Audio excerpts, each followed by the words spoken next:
नमस्कार दोस्तों, जय हिंद। कैसे हो आप सब? आई होप आप सभी अच्छे होंगे। त्रिकोणमिति की चर्चा हम लोग कर रहे थे और आज उसका ये लेक्चर नंबर 7 है, जैसा कि आप देख पा रहे होंगे। आज हम लोग लेक्चर नंबर 7 में ढेर सारे क्वेश्चन करेंगे और जैसा कि आपने थंबनेल में देखा होगा कि रेलवे ग्रुप डी के एग्जाम बहुत ही जल्द आने वाले हैं, तो थंबनेल में रेलवे ग्रुप डी लिखा होगा, लेकिन ढेर सारे क्वेश्चन हम हर एक एग्जाम में आए हुए करते हैं। आप एक चीज हमेशा याद रखिए, अगर आप बाइक चलाना जानते हो ना, तो बाइक को चलाना सीखिए, फिर वो चाहे प्लाटिना हो, चाहे स्प्लेंडर हो, चाहे अपाचे हो, चाहे बुलेट हो, चाहे R15 हो, कोई भी हो, आप चलाना आना चाहिए। मैथमेटिक्स का मतलब ये नहीं होता कि जो ग्रुप डी में आया वो ग्रुप डी में ही आएगा, वही एमटीएस में मिलेगा आपको, वही सीएचएसएल में मिलेगा, जो सीएचएसएल में मिलेगा अच्छे लेवल का प्रश्न वही सीजीएल में मिलेगा। तो मैथमेटिक्स को हमें चैप्टर को टारगेट करना चाहिए कि त्रिकोणमिति पढ़ रहे हैं तो उसको डिटेल से हम लोग पढ़ें, और इसके पहले के लेक्चर का लिंक नीचे डिस्क्रिप्शन में मिल जाएगा, या फिर ट्रिग्नोमेट्री की जो प्लेलिस्ट बनी वहां जाकर विजिट कीजिए। आने वाला समय आपका बहुत ही सुनहरा होगा। आज हम लोग कुछ ढेर सारे क्वेश्चन अच्छे लेवल में, अच्छे एग्जाम में आए हुए प्रश्न की चर्चा करेंगे। जैसे आप देख रहे हो एसएससी सीजीएल में आया हुआ प्रश्न है, उसके बाद आप देख रहे हो एसएससी फेस 12 में आया हुआ प्रश्न है, उसके बाद आप देख रहे हो सीजीएल टीयर 2 यानी मेंस में आया हुआ प्रश्न है।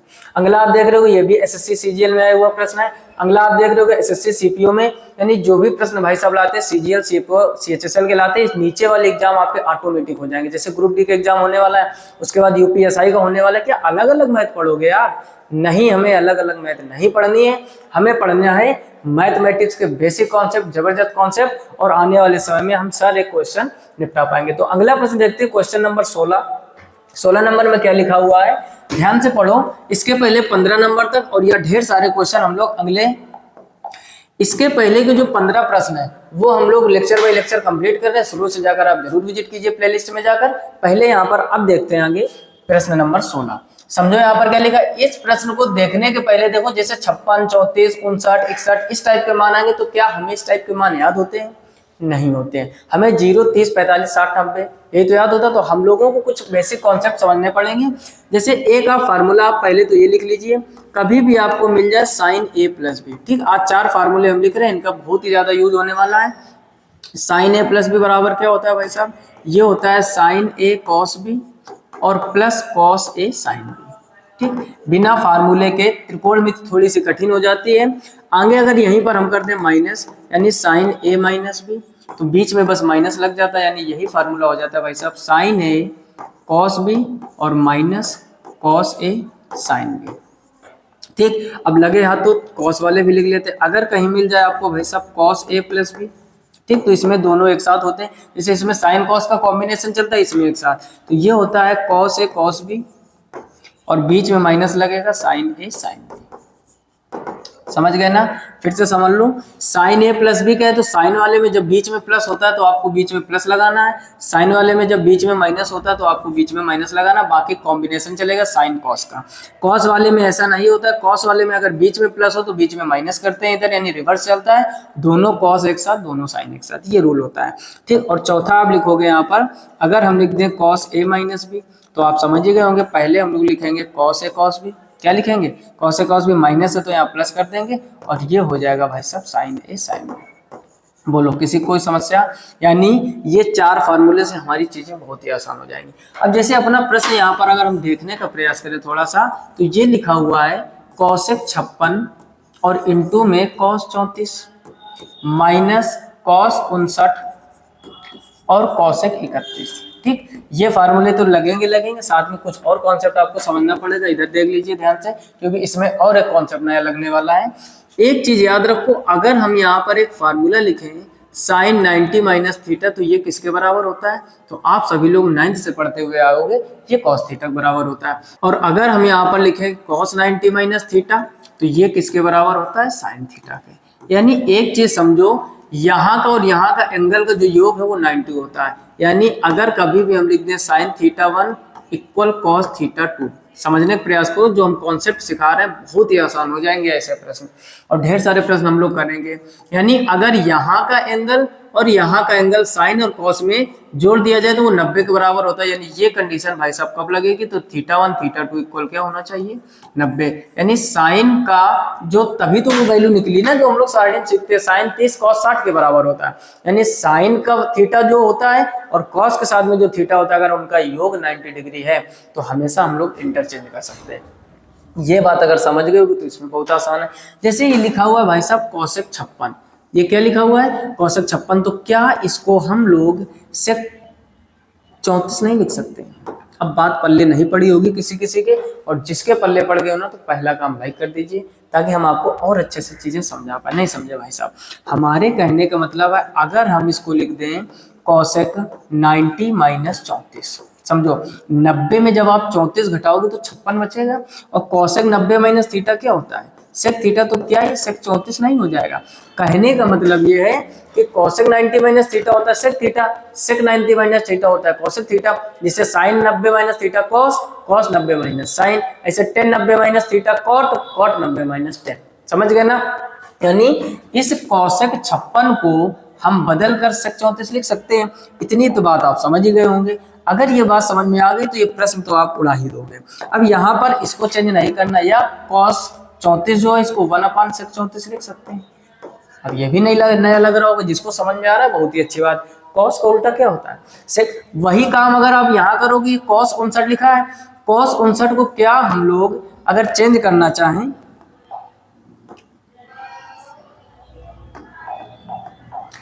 चाहो तो कॉस 59 को ऐसे ही रखो, इसको चेंज मत करो, तो इसको चेंज कर लो।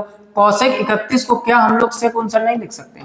अरे भाई साहब, कौशिक में जो भी एंगल दिया जाए 90 से घटाकर सेक कर दो, ऐसे दिमाग लगाओ। अब इधर सेक 45 से सेक 34 से सेक 34 कट जाएगा, 1 बचेगा। इधर कॉस 59 सेक 59, सेक 59 ये दोनों भी आपस में कट जाएंगे। अगर ऐसे नहीं समझ में आ रहा तो सेक 59 को 1/cos 59 लिख सकते हैं, तो 1 - 1, अब ये दोनों कट जाएंगे तो फाइनल आंसर क्या आ जाएगा 0। तो इसका ऑप्शन भाई साहब डी सही होगा। सोचो सीजीएल में आया हुआ प्रश्न है, क्वेश्चन ज्यादा कठिन नहीं है। पहले तो हमने ये फार्मूले लिखे, sign A plus B, sign A cos B plus cos A sine B, sign A minus B होता है sign A cos B minus cos A sine B. Cos वाले में प्लस का चिन्ह है तो बीच में माइनस लगाओ, माइनस का है तो प्लस लगाओ, साथ में कॉस वाले में दोनों कॉस एक साथ साइन एक साथ। रट्टा मत मारिए, समझते हुए चलिए तभी टिकेगा। और ये जो बात हमने बताई ना आने वाले प्रश्न में यूज करने वाले हैं, प्रश्न ये आपको अच्छे से समझ में आ गया होगा। यानी इस टाइप के क्वेश्चन हो तो आप मान मत ढूंढिए कि 56 का मान क्या होता है, ऐसे करोगे तो फिर बहुत समय लगेगा और होना भी नहीं है ना। जल्दी से इसका स्क्रीनशॉट कर लीजिए। आगे देखिए क्वेश्चन नंबर 17। ठीक, क्वेश्चन नंबर 17 देखने में बहुत भौकाली लग रहा होगा, है बहुत आसान।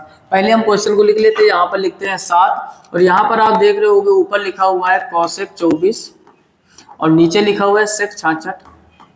ठीक, और इसकी जो पावर है भाई साहब वो 3 लिखी हुई है। ठीक, क्वेश्चन अगर कम दिख रहा हो तो इधर हम लिख रहे हैं, समझने का प्रयास कीजिए। बाहर 8 है इधर, फिर ये लिखा हुआ है कॉट 37 और नीचे लिखा हुआ है tan 53।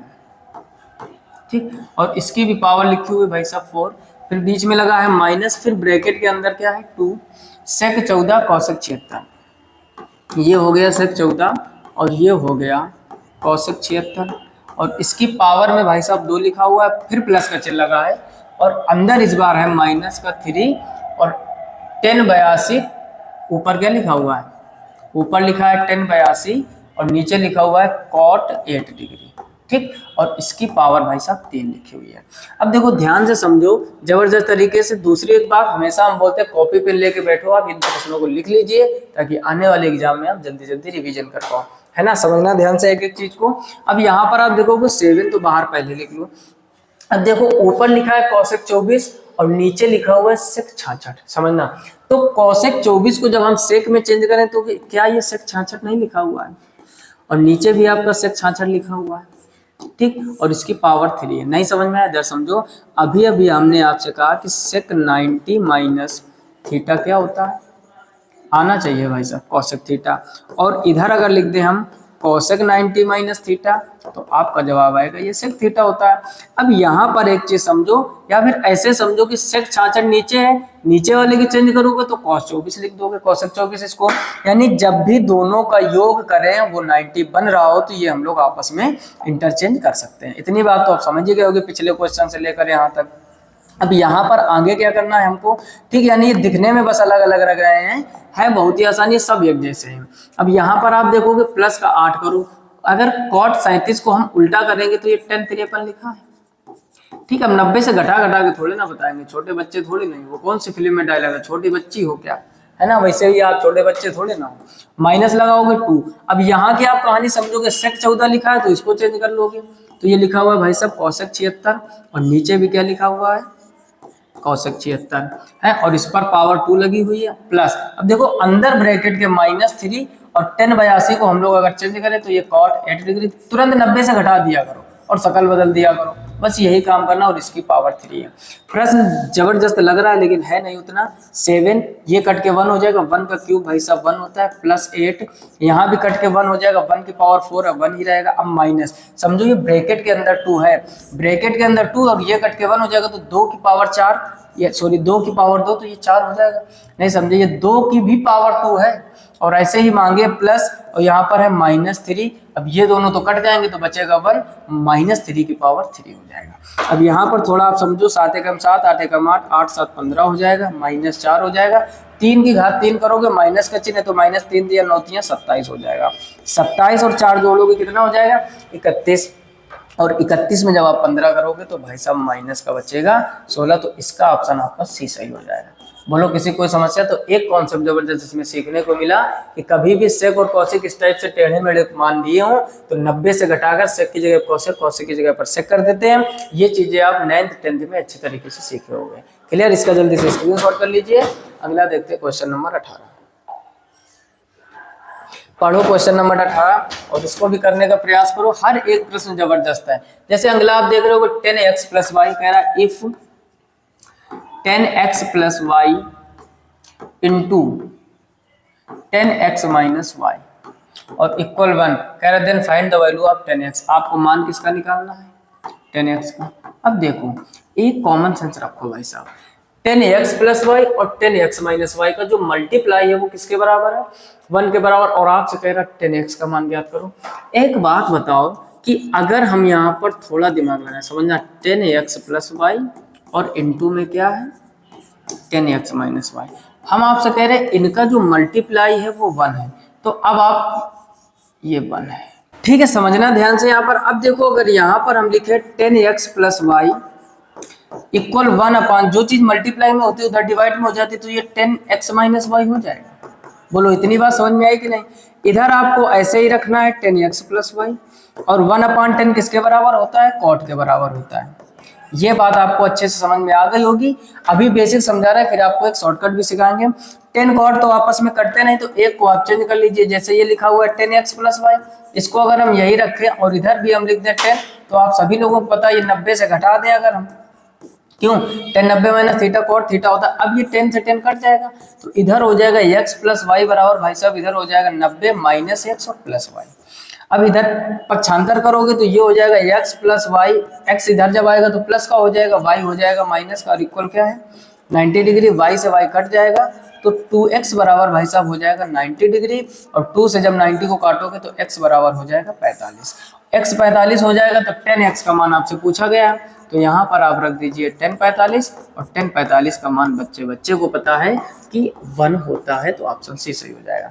ठीक है, यानी इस क्वेश्चन में थोड़ा सा घुमावदार काम किया गया है। जो भी 10x - y मल्टीप्लाई में था डिवाइड मिलेगा 1/10 कॉट के बराबर होता है। कॉट और 10 आपस में नहीं कटेंगे, उसके लिए हमने कॉट को 10 में चेंज कर दिया, पक्षांतर कर दिया। अब दूसरी बात याद रखो, कभी भी ऐसा प्रश्न आ जाए और इस टाइप की कंडीशन बने तो हमेशा जो इन दोनों योग है, ये जो दो एंगल यानी जो 10 इधर हो जब उधर कॉट हो, जैसे साइन कॉस बनता है, सेक कॉसेक बनता है, वैसे भी इनका योग हमेशा 90 के बराबर होता है। नहीं समझे?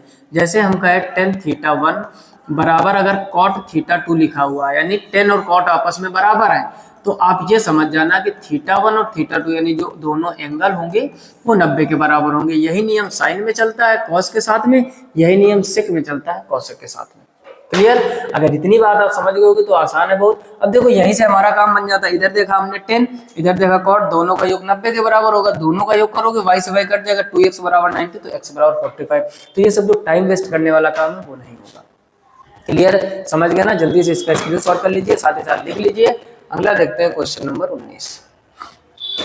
पढ़ो क्वेश्चन नंबर 19। हर एक प्रश्न जबरदस्त है और आपके लिए आने वाले एग्जाम में बहुत मदद करेगा।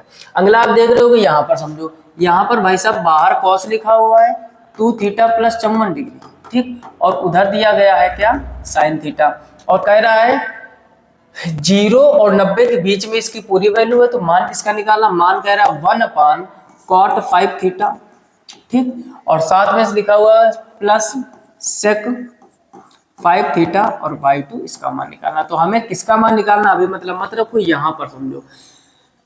अभी अभी हमने सारी चीजें आपको सिखाई है क्या, कि अगर साइन थीटा 1 और कॉस थीटा 2 ये आपस में बराबर है तो समझ जाना कि थीटा 1 और थीटा 2 का योग 90 के बराबर होगा।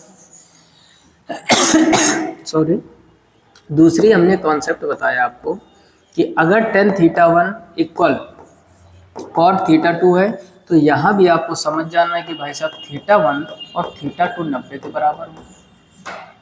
और तीसरा भी आप चिपका लीजिए लगे हाथों, सेक थीटा 1 इक्वल अगर कभी भी कॉसेक थीटा 2 हो जाए तो भी क्या हो जाएगा, थीटा 1 प्लस थीटा 2 ये भी 90 के बराबर होता है। अब यहाँ पर आप देख रहे हो क्वेश्चन में क्या दिया गया है, क्वेश्चन में कह रहा है cos 2 theta plus 51 equal sine theta, यानी साइन और कॉस आपस में बराबर, इसका मतलब ये वाले एंगल और इस वाले एंगल का योग 90 होगा। तो 2 थीटा प्लस 44 और प्लस थीटा इक्वल 90 हो जाएगा। ठीक, इस कॉन्सेप्ट से 2 थीटा और थीटा हो जाएगा 3 थीटा बराबर उधर हो जाएगा 90 माइनस 54 54 है ना। तो 3 थीटा इक्वल 54 इसमें कम करो तो 10 में 4 कम करोगे बचेगा 6, 8 में 5 कम करोगे 3, 3 से इसको काटोगे तो 3 12 3 36, तो थीटा का मान कितना आ जाएगा 12। अगर आपसे थीटा की वैल्यू के हिसाब से पूछता तो थीटा इक्वल 12 आ गया। अब यही थीटा का मान आपको अपने क्वेश्चन में चिपकाना है। तो यहाँ पर समझो, अब इसको यहीं पर हल कर लेते हैं, समझना ध्यान से। हमें क्या करना है, थीटा का मान 12 मिल गया, रखो यहाँ पर 1 अपान, यहाँ जब रखोगे तो ये कॉट 60 हो जाएगा, 12 रखोगे 5 थीटा तो 12 पंचे 60 कॉट 60 हो जाएगा, प्लस यहाँ पर आप देखोगे 12 पंचे 60 ये हो जाएगा 60/2। ठीक, चीजें आसान है, कठिन नहीं। 1 अपान कॉट 60 का मान क्या होता है, कॉट 60 का मान होता है भाई साहब 1/√3। ठीक, प्लस इसको जब काटोगे तो ये 30 बचेगा। सेक 30 का मान क्या होता है, सेक 30 का मान वही होगा जो कॉस 30 का होगा, बस उल्टा करना है। और कॉस 30 का मान सभी लोगों को पता क्या होता है, √3/2, तो इसका क्या हो जाएगा 2/√3। इतनी बात समझ गए। अब इधर लिख लीजिए, यानी वैल्यू आ गई 1/√3 और प्लस 2/√3। सभी लोगों को पता है एलसीएम कितना हो जाएगा √3। जब एलसीएम सेम होते तो 1 + 2 यानी ये 3 हो जाएगा, और ये वाला 3 भाई साहब ऊपर आ जाएगा, तो √3/3। इसको जब काटोगे तो ये आ जाएगा ओवरऑल 1/√3, क्योंकि नीचे जो 3 है उसको 2 बार रूट में लिख सकते हैं, तो √3 एक कट जाएगा तो 1/√3 हो जाएगा। लेकिन ऑप्शन नहीं आ रहा है। अच्छा, उन्होंने देखो दिमाग लगाया, यही ऑप्शन लिख दिया है। ठीक, option C will be right answer. उन्होंने काटा नहीं है, इसको आप हल करोगे, ये 1/√3 ही लिखा है, ये वैल्यू एकदम सेम। क्लियर। तो जब भी इस टाइप के प्रश्न आए, अगर आपको ये 3 रूल पता है ना कि साइन कॉस कब बराबर होते हैं, जब दोनों का योग 90 होगा, टेन और कॉट जब कब बराबर होते हैं, जब दोनों का योग 90 होगा, सेक और कॉसेक कब बराबर होते हैं, जब दोनों का योग 90। इसके सहयोग से बहुत ही आसानी से बहुत जल्दी प्रश्न का काम हो जाता है। इसको हम लोगों ने रूल का यूज किया है। 2 थीटा प्लस 54 बराबर थीटा, 2 थीटा और थीटा जुड़ के 3 थीटा, 90 में 54 कम करोगे 36, 3 से काटोगे थीटा 12 आ जाएगा, 12 आ जाएगा। 5 5 साथ में था तो 12 पंचे 60, बाकी मान रख के कैलकुलेट किया गया। जल्दी से स्क्रीनशॉट कर लीजिए, अगला प्रश्न करते हैं। अगला देखिए क्वेश्चन नंबर 20। हर एक प्रश्न जबरदस्त है, आप समझ ही रहे होंगे, और आने वाले हर एक एग्जाम में आपकी बहुत ही मदद करेंगे। आगे देख लो, फिर वही उसी टाइप का क्वेश्चन कह रहा है 6a equal cosec a minus 29। ठीक, कह रहा है where 2a is an acute angle then the measure of कोण a। एंगल a आपको बताना है। समझो, अभी अभी हमने कहा कि सेक थीटा 1 बराबर कॉसेक थीटा 2। इसका मतलब भाई साहब ये है कि अगर सेक और कोसेक बराबर है तो दोनों का योग 90 डिग्री होगा। ये कॉमन सेंस रखो। तो फिर वही काम करना है, तो इधर कर दोगे 6a और उधर हो जाएगा, सॉरी यहाँ पर दोनों का योग ना, तो 6a हो जाएगा इधर, 6a प्लस a और माइनस 29, ये किसके बराबर होगा, ये 90 के बराबर होगा। 6a और a जोड़ोगे 7a हो जाएगा, उधर 90 माइनस का 29 उधर जाएगा, प्लस का 29 हो जाएगा, ये हो जाएगा 7a इक्वल, इनको दोनों को जोड़ोगे तो ये हो जाएगा 90 और 10 100 119 डिग्री। ठीक, अब बस इसको कैलकुलेट कर दो, 7 से इसको काट दीजिए तो ए बराबर कितना हो जाएगा 7 एकम 7, 4 बचेगा 7 7 49। तो ए का मान कितना आ जाएगा 17 डिग्री और एंगल ए ही आपसे पूछा गया था और पहले ही उसने बोला था कि एक्यूट एंगल है 2A एक्यूट एंगल है। समझो हर एक कंडीशन अप्लाई होनी चाहिए। 2A कह रहा है न्यून कोण है तो 17 का जब डबल करोगे 34 तो 34 90 से कम है ना, तो वो तो न्यून कोण पहले से ही है। तो ए का मान आपसे फिलहाल में पूछा गया था तो 17 degree. Option D will be right answer. बोलो पांचों प्रश्न में कोई समस्या? मजेदार लग रहा है ना, तो जल्दी से इसका स्क्रीनशॉट कर लीजिए। क्लियर? आई होप आप ये पूरे 20 प्रश्न अच्छी तरीके से समझ गए। 20 का मतलब जो हमारी सीरीज चल रही थी। अगर चीजें अच्छी लग रही हो, मजेदार लग रही हो तो लाइक और कमेंट करके जरूर बताइए।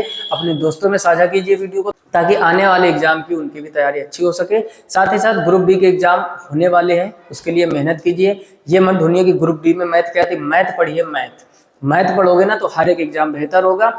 यूपीएसआई का आने वाले एग्जाम जनवरी में है। अलग से हर चीज की तैयारी मत करो कि दरोगा के लिए अलग पढ़ रहे हो, ग्रुप डी के लिए अलग पढ़ रहे हो, एनटीपीसी के लिए अलग, एसएससी के लिए अलग। जीवन भर पढ़ते रहोगे कुछ होना नहीं है। हमें अगर वही बात है ना कि अगर आप कार चलाना जानते हो तो हर एक कार चलानी आनी चाहिए। नहीं कि अल्टो के लिए अलग सीख रहे हो, वैगन आर के लिए अलग सीख रहे हो, इको के लिए अलग सीख रहे हो, मर्सिडीज के लिए अलग सीख रहे हो, है ना। आपको अगर स्टीयरिंग संभालनी आती है ना तो स्टीयरिंग संभालनी आनी चाहिए। क्लियर? फिलहाल मैं आज की वीडियो में इतना ही। चैनल पर पहली बार हो तो सब्सक्राइब अवश्य कर लीजिए। साथ ही साथ नोटिफिकेशन बिल को ऑल पर सेलेक्ट कीजिए ताकि हर एक वीडियो की नोटिफिकेशन सबसे पहले आप तक पूछे। मिलते हैं नेक्स्ट वीडियो में, तब तक अपना ख्याल रखिए, अच्छे से पढ़ाई कीजिए। तब तक के लिए जय हिंद।